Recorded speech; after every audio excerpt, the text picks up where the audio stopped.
नमस्कार दोस्तों, आशा करता हूँ आप लोग सही होंगे। और आज 10 अक्टूबर है और 10 अक्टूबर के द हिंदू के साथ हम हाजिर हैं। आज जो सबसे बड़ी न्यूज़ है वो 7.45 lakh crore direct tax received cross half the target है ना। जो टारगेट रखा गया था उसे आधा हम लोगों ने पार कर लिया है और इसी पे बात की गई है। अक्टूबर 8 को पार कर लिया था 2022 थे। Ryzen 7.54 lakh crore, more than half of the budget target, the union finance minister said on Sunday. It is an increase of 16.3% over the tax inflow during the corresponding period. आप ये समझिए कि हम अभी कोविड से जागे हुए हैं, थोड़ी दिन हुआ है कोविड के बाद हम अभी जागे हैं और हम लोगों ने टैक्स कलेक्शन या मतलब भारत सरकार जो टैक्स लेती है, टैक्स जो हम सरकार को देते हैं, वो जो बजट में हम लोगों ने लक्ष्य रखा था उससे क्रॉस कर लिया है। तो ये अच्छी बात है, भारतीय अर्थव्यवस्था के लिए बहुत अच्छी बात है। दूसरी बात एक ये है कि कोविड के टाइम में जहाँ दुनिया में मंदी चल रही है, दुनिया मंदी का शिकार हो रही है या दुनिया में हर देश बहुत सारी चीज़ों के दाम बढ़ रहे हैं, वहाँ पे हम सस्टेन कर रहे हैं या ठीक ठाक लेवल पे चल रहे हैं। तो इसके पीछे क्या कारण है, किस तरीके के कारण है? क्या सिर्फ सरकार का इसमें रोल है? ऐसा कुछ नहीं कि सिर्फ सरकार का इसमें रोल है। भारतीयों की आदत जो है वो बहुत अच्छी होती है। भारतीयों की आदत एक बहुत अच्छी होती है और वो ये समझिए कि यह आदत है सेविंग की। सेविंग, चाहे वो छोटा सेविंग करें, लेकिन वो चाहते हैं कि उनके पास कुछ तो पैसे रहें, है ना। और ये जो आदत होती है, और सिर्फ पैसे की बात नहीं, अनाज के रूप में या किसी भी चीज़ के रूप में वो थोड़ी सेविंग करना चाहते हैं ताकि उनके पास कुछ पैसे बचें और उस पैसे से वो मंदी का सामना या अपने आने वाले भविष्य में कोई ऐसी घटना हो तो उसका सामना करने में सक्षम होते हैं। भारत सरकार ने भी कई कदम उठाए हैं, जैसे पाम तेल आयात बढ़ाया है, चावल का निर्यात रोक दिया है, गेहूं का निर्यात रोक दिया है। इस तरीके से कई कदम उठाए हैं जिसके कारण से हम आज थोड़े ठीक ठाक स्थिति में हो रहे हैं। साथ ही साथ भारत में एक और भी प्रचलन बढ़ा है कि भारतीय जो हैं वो अब खर्च करने लगे हैं किन में, तो देसी सामानों में, है ना। देसी सामानों में खर्च ज़्यादा करने लगे हैं। आपने देखा होगा इधर बहुत ही कम प्रचलन में आ गया, जैसे मिठाइयाँ हम लोकल खरीदने लगे हैं, कैडबरी या विदेशी कंपनियों के जो चॉकलेट्स हैं या उन पे बहुत ज़्यादा ध्यान नहीं दे रहे हैं। हमारा मोह भंग हो चुका है, हम लोकल शॉप से मिठाइयाँ खरीद रहे हैं, लोकल शॉप से चीज़ें खरीद रहे हैं। तो इससे क्या हो रहा है, हमारे घरेलू स्तर पे जो हमारी अर्थव्यवस्था है वो बेहतर हो रही है।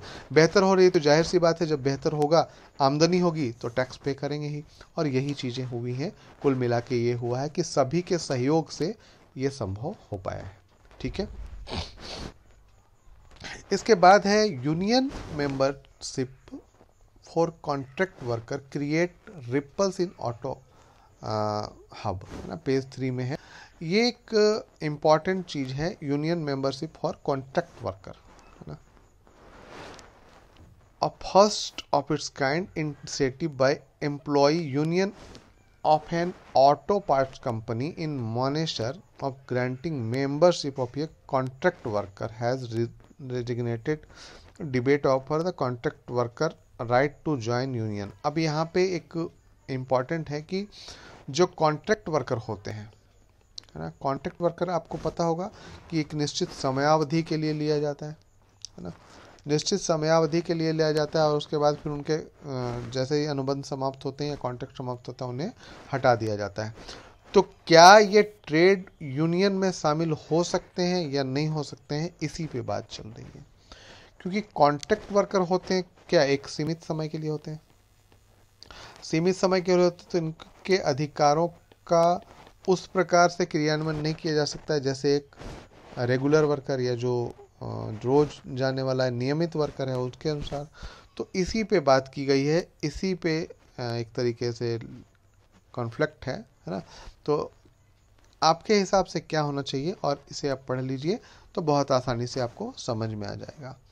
इसके बाद है NCST express concern over continued distress in Odisha's village of window, है ना।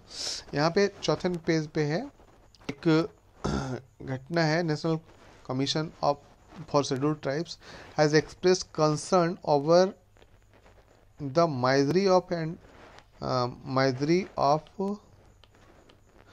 and despair among the women whose husband died after suffering from lung ailments following exposure of harmful particles in a propylate grinding unit in Madarangjodi village in Odisha Keonjhar district, है ना।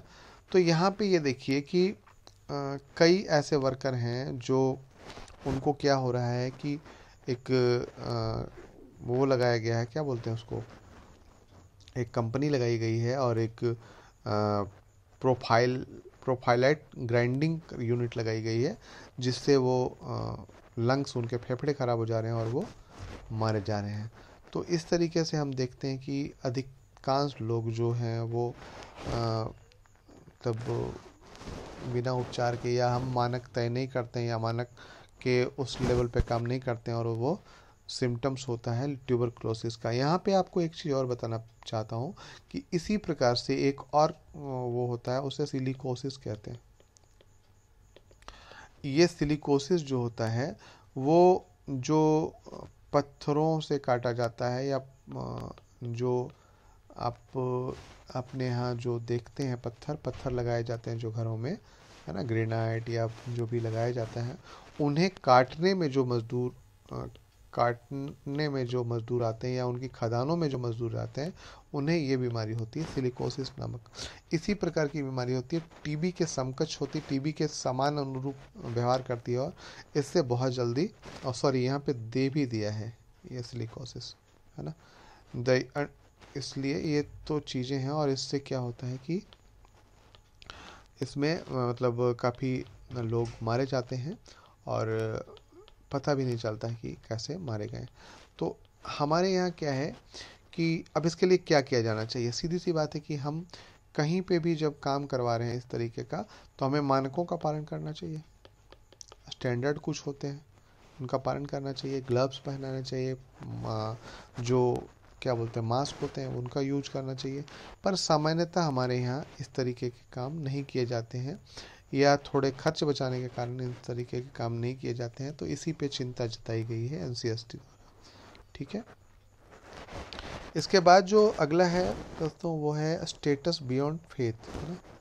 अभी यहाँ पे बात है कि उसी पे हम लोगों ने कल चर्चा करी थी कि जो SC कैटेगरी के हैं और वो यदि अलग धर्म अपनाते हैं तो उन्हें मतलब किस कैटेगरी में रखा जाएगा, दलित वर्ग में रखा जाएगा या फिर वो सामान्य वर्ग के हो जाएंगे, इसी पे बात की गई है पूरी।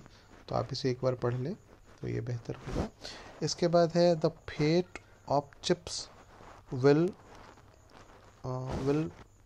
Determine the fate of nation, है ना। तो आपने ये देखा होगा कि हम लोग जो हैं अभी चिप के लिए मेदांता ने जो है गुजरात में के अहमदाबाद में एक फैक्ट्री लगाने जा रहा है, जिसमें लगभग 1.5 लाख करोड़ रुपए का इन्वेस्ट किया जाएगा, है ना। तो इसी पे बात की गई है कि जो यदि हम लोग ठीक ठाक होते हैं, जब इसमें हम आत्मनिर्भर हो जाएंगे, तो किस प्रकार से किसी भी देश के लिए ये बहुत अच्छा मामला होता है, इसी पे बात की गई है, ठीक है। तो इसे आप पढ़िए दोस्तों और उनके पॉइंट्स नोट करिए कि किस तरीके से ये बात की गई। इसके बाद है the collision of the world, collision of the world, the league of Nations setup 1920 में किया गया था। आप जो संयुक्त राष्ट्र आज देख रहे हो उसका पहला प्रारूप 1920 में शुरू किया गया था। कब शुरू किया गया था? फर्स्ट वर्ल्ड वार के बाद में, है ना। फर्स्ट वर्ल्ड वार के बाद इसकी स्थापना की गई थी। और आज ये कहाँ तक पहुँचा है और भारत के क्या रोल हैं, इसके बारे में बात की गई है। हम क्या क्या किए हैं, किस तरीके से सहयोग किए हैं, क्या क्या बदलाव हुए हैं, है ना। नेशनल सिक्योरिटी जनरल में क्या मतलब पूरा का पूरा आज तक जो चीज़ें बड़े बड़े G7 समिट की बात की गई है, क्लाइमेट क्लब की बात की गई है, रियो डी जेनेरियो की बात की गई है ना। तो इस तरीके से हम लोगों ने क्या क्या किया है या किस तरीके के बदलाव हुए हैं। उसके बाद जो भारत का वसुधैव कुटुंबकम वाला मामला है, उसके बाद बात कर रहे हैं। भारत की भूमिका किस तरीके से बदल रही है, इसके बारे में बात कर रहे हैं।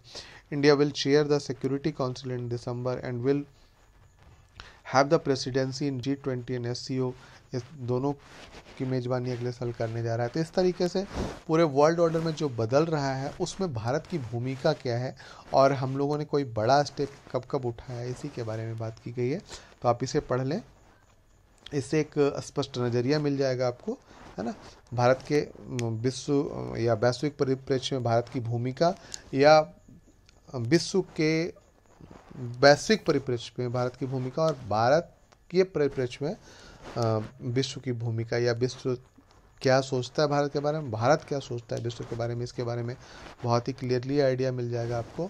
साथ ही साथ भारत विश्व में क्या रोल निभा सकता है और किस तरीके से अपना दायित्व या अधिकार जता सकता है, इसके बारे में।